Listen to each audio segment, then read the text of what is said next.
안녕하세요. 닥터제이 장의사입니다. 오늘은 일제강점기 조선 귀족에 대해 알아보겠습니다. 자, 일본 제국의 법제상 조선인은 일본 제국 하에서 법적 지위인 타이완인, 사할린토인과 같은 일명 외지신민에 해당했습니다. 일본 본토 출신 사람은 내지신민으로 분류했죠.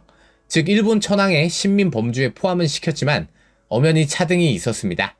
그러나 일명 조선 귀족은 내지신민, 즉 본토의 일반 신민과 다른 귀족층인 일본의 화족과 기본적으로 동급의 예우를 받았습니다. 자, 한반도 역사에서 앞서 확실한 의미에서 귀족이라고 할 수 있는 계층이 바로 신라의 성골, 진골이라 할 수 있죠. 성골은 아예 왕족이라 할 수 있고 실제로는 진골인데 이후 고려, 조선은 기본적으로 양천제로 분류했기 때문에 이것은 귀족의 개념과는 조금 다릅니다. 자, 일본 제국이 1910년 경술국치 이후로 조선을 병합하고 자기를 수작하는 데에 있어 가장 중요하게 본 것은 조선의 왕족, 즉 대한제국의 구황실 인사이거나 병합 과정에서의 일본 입장에서의 공로라 할 수 있습니다. 특히 병합하면서 이왕가를 신설하고 이들을 왕공족으로 봉하면서 이는 일본의 귀족층인 화족의 위이며 천황가의 직계 황족보다는 바로 아래로 분류했죠. 여러분 여기서 재밌는 게 뭔지 아십니까?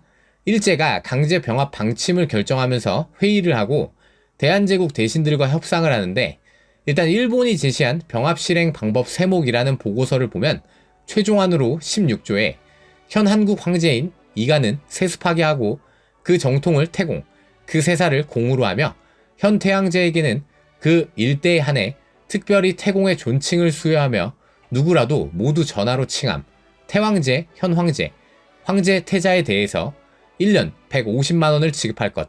단 장래에 있어서는 이태공가에 지급하는 정액으로 함.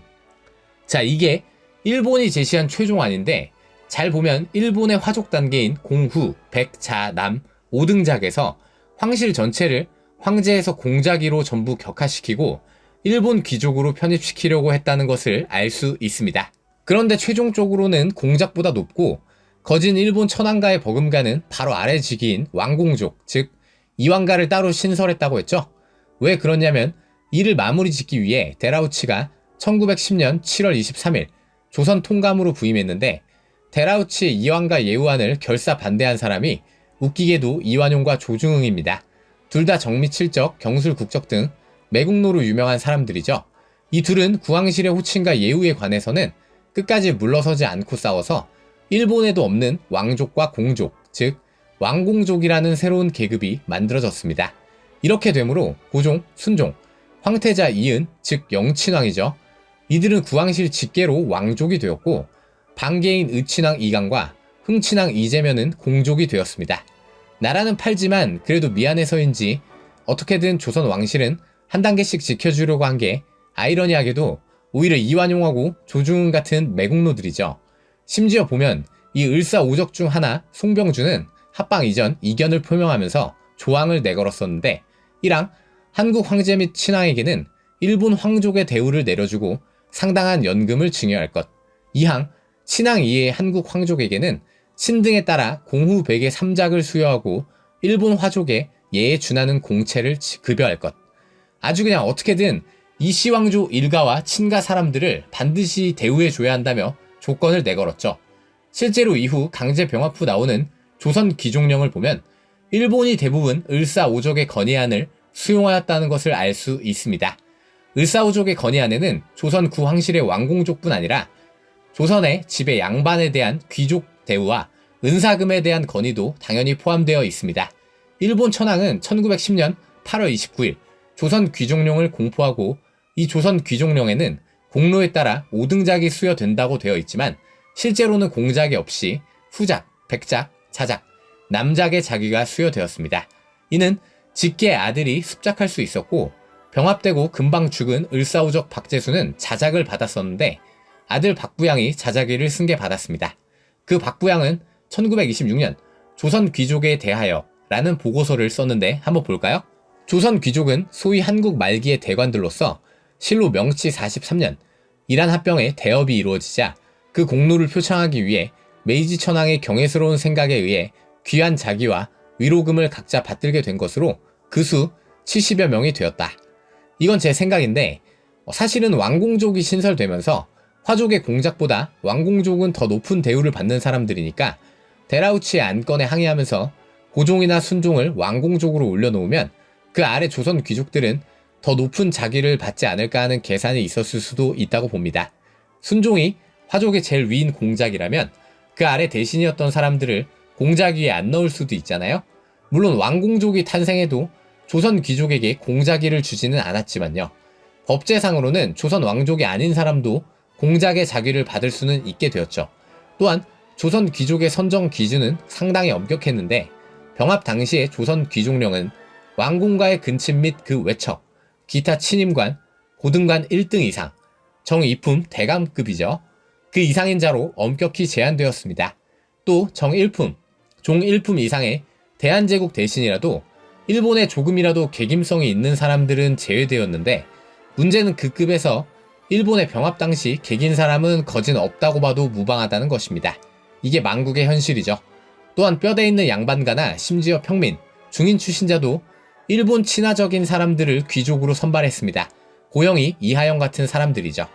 자, 처음 자기를 받은 조선 귀족은 76명으로 후작 6명, 백작 3명, 자작 22명, 남작 45명으로 이 중에는 죽기를 각오하고 대놓고 일본이 주는 자기를 거부한 8명도 있었습니다.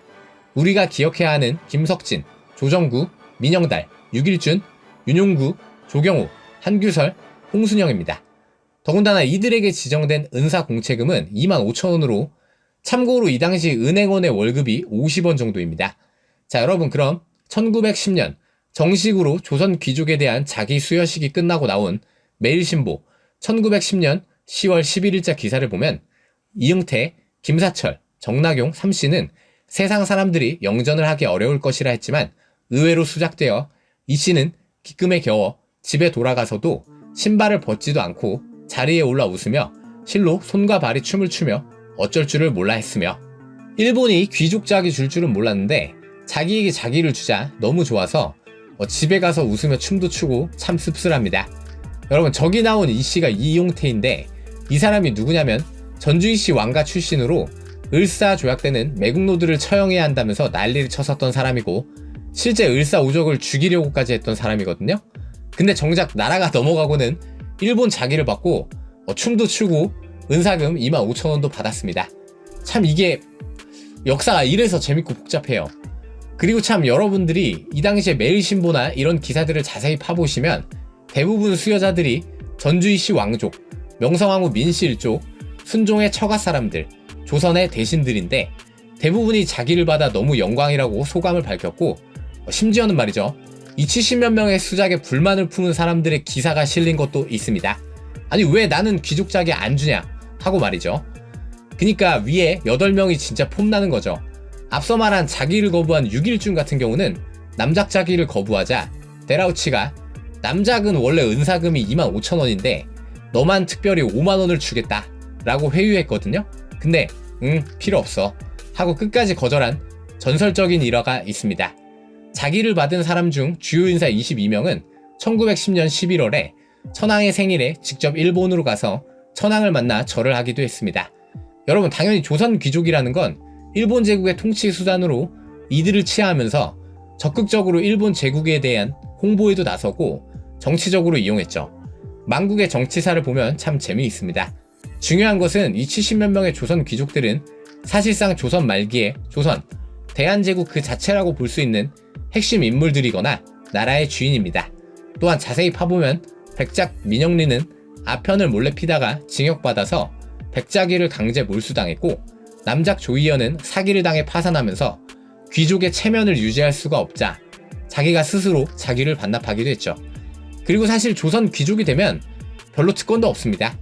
일본이 조금 도와주는 거랑 은사금 정도인데 일본 화족처럼 뭐 제국대학에 그냥 입학하거나 귀족원에 참여할 수 있다거나 이런 특권은 없습니다. 철저한 명예직이죠. 여러분 안타깝지만 이게 우리의 역사이고 우리의 치부입니다. 조선은 민주주의 국가가 아니라 전제군주 국가입니다.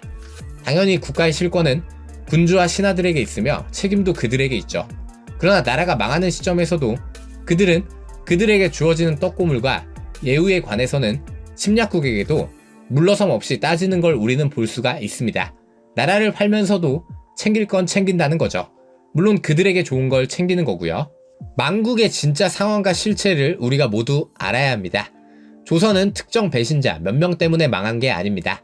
이 조선 귀족들을 보면 우리가 정말 경계해야 하는 사람들이 누구인지, 또한 어떤 상황에서 책임을 지는 사람이 과연 있었는지를 진정으로 생각해 봐야 합니다. 감사합니다.